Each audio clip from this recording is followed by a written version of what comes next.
कि लेपर्ड्स के संदर्भ में हम लोग बात कर रहे हैं और धोखे के बारे में बात कर रहे हैं, अग्नि परीक्षा के बारे में बात कर रहे हैं, तो जरा देखिए अग्नि परीक्षा में कहां किसको क्या धोखा दिया गया है और उसमें खुद की अग्नि परीक्षा में कैसे क्रेडिबिलिटी डाउन हुई है। जरा देखिए धोखा कैसे मिला है। लेपर्ड की चर्चा हम क्यों कर रहे हैं, एलैबोरेशन की तरफ आपको ले जाते हैं। यूक्रेन को टैंकों के नाम पर सबसे बड़ा धोखा दिया गया। यूक्रेन को लेपर्ड 2 के लेटेस्ट नहीं ओल्ड वर्जन सप्लाई किए जा रहे हैं। अमेरिका के अब्राम टैंकों की 2024 से पहले सप्लाई मुश्किल। अमेरिका स्टॉक से नहीं देगा, उसके जो अभी बने बनाए हैं स्टॉक में रखे हुए हैं उनमें से नहीं देगा, बल्कि नए टैंक बनाकर सप्लाई करेगा। और जाहिर है इसमें बहुत टाइम लगेगा।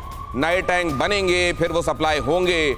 ऐसा क्यों नहीं कि जो आपके पास रखे हुए हैं उनमें से दें आप। अब जरा इसको समझने की कोशिश करते हैं।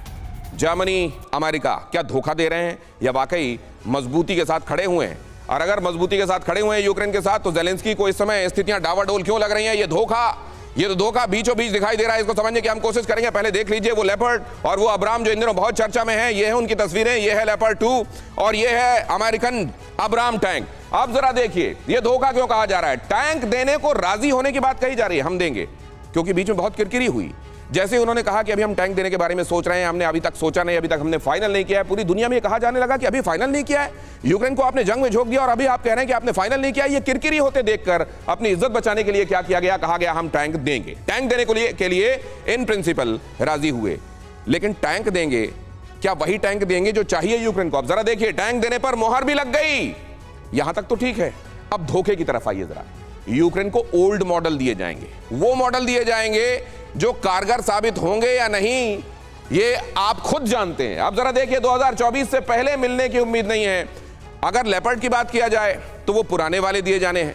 और ये अब्राम के बारे में क्योंकि ये कहा गया है कि हम अभी स्टॉक से नहीं देंगे, हम ये नए बनाएंगे और आपको देंगे, तो अभी नए बनाएंगे और देंगे तो 2024 से पहले की मिलने की उम्मीद नहीं। एक साल में स्थितियां कहां से कहां पहुंच जाएंगी।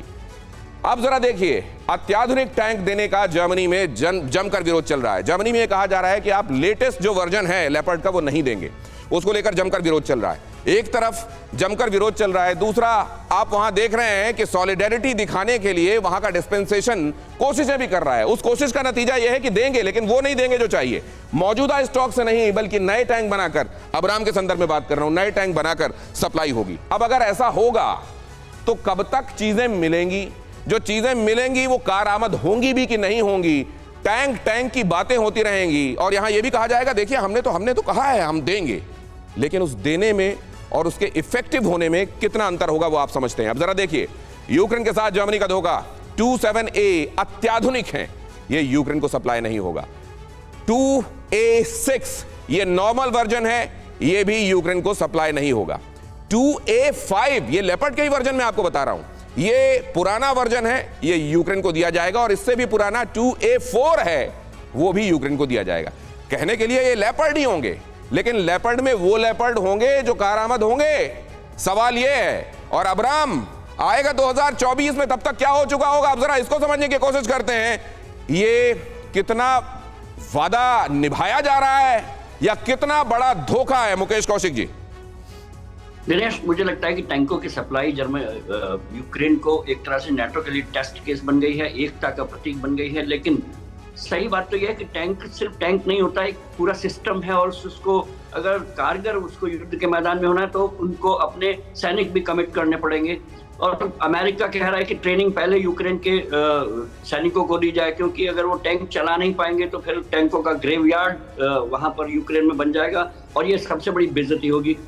नाटो, अमेरिका सब अपने अपने हथियार और सबसे घटिया हथियार यूक्रेन में अपना रहे हैं, क्योंकि उनको रूस से लड़ने का एक ऐसा मैदान मिल गया है जो एक उनके लिए टेस्ट का भी अड्डा है और रूस को पस्त करने का भी अड्डा है। तो मुझे नहीं लगता कि टैंकों की, अत्याधुनिक टैंकों की सप्लाई होगी, और तब तक नहीं होगी जब तक यूक्रेन के लोग ट्रेन नहीं हो जाएंगे। क्योंकि अगर इनमें जर्मनी और अमेरिका के लोग गए वहां पर और मारे गए तो ये उनके लिए पॉलिटिकली बहुत हिट कर जाएगा। लेकिन ये तो जो कहा जाएगा मनीष, दुनिया को तो ये कहा जाएगा देखिए जो हमने कहा वो हमने किया। ऐसा इसमें ऐसा कुछ भी नहीं है जिसमें हमें वादा खिलाफी किया, धोखा किया।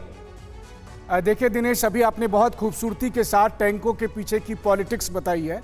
अब थोड़ा हम इसका इकोनॉमिक्स भी बता दें कि टैंक बनाने वाली जो ये लेपर्ड टैंक बनाने वाली कंपनी है, जर्मन कंपनी, इसमें सबसे ज़्यादा इन्वेस्टमेंट पिछले दिनों यूके पेंशन फंड ने किया है। और एक महीने के अंदर लेपर्ड टैंक बनाने वाली कंपनी के शेयरों में 16% का उछाल हुआ है। तो यानी देखिए मुनाफा ही मुनाफा है। एक पुराना टैंक भेजिए और कंपनी के शेयरों में उछाल आता है, मुनाफा होता है। दूसरी बात है कि एक लेपर्ड टैंक जब यूक्रेन में मौजूद होगा और एक महीने में अगर वो रोजाना 20 बार फायरिंग करेगा तो एक राउंड की फायरिंग में 40 गोले बरसाए जाएंगे। तो एक टैंक में 1 मिलियन यूरो खर्च होगा। तो 100 टैंक अगर मिले टोटल मिला के तो 100 मिलियन यूरो की यहां पर से बजट होगी और इसका सीधा सीधा फायदा जर्मनी और ब्रिटेन को मिलेगा। तो कुल मिलाकर मदद करने के नाम पर जर्मनी और ब्रिटेन यूक्रेन को किस तरह से आर्थिक तौर पर चूस रहे हैं, यह भी आप देखिए। ये बहुत बड़ी बात कह रहे हैं मनीष झा, एक बहुत बड़ा वैल्यू एडिशन उन्होंने किया कि अगर आप ये समझ रहे हैं, चलिए ये बात तो छोड़ दीजिए कि जो कहा था वही वाले दे रहे हैं कि नहीं दे रहे हैं, जो दे रहे हैं उसमें भी पैसे बनाए जा रहे हैं, आम के आम गुठलियों के दाम। और यहां यह भी कह दिया जाएगा हमने वादा खिलाफी नहीं की, लेपर्ड कहा था लेपर्ड दिया तो सही है, उधर अब्राम हम देते हैं। और पेंटागन ने यह कहा है कि हम 5 गुना अपना आर्टिलरी शेल्स का प्रोडक्शन 5 गुना बढ़ाएंगे। यह खबर भी मनीष झा आपकी बातों से मुझको याद आ रही है, क्विकली इस पर भी कमेंट कर दें आप। बिल्कुल, देखिए इस वक्त सबसे बड़ी बात यह है कि अमेरिकी रक्षा भंडार के पास इतने हथियार नहीं है, इतने टैंक नहीं है कि वो मौजूदा समय में यूक्रेन की जरूरतों को पूरा कर सके। और इसलिए उन्होंने ये कहा है कि हम अपने रक्षा उत्पादन को बढ़ाएंगे और फिर जैसा कि आपने कहा कि यूक्रेन तक आएगा तब इसका इस्तेमाल होगा और फिर वो कितना सफल होगा ये भी एक देखने वाली बात है।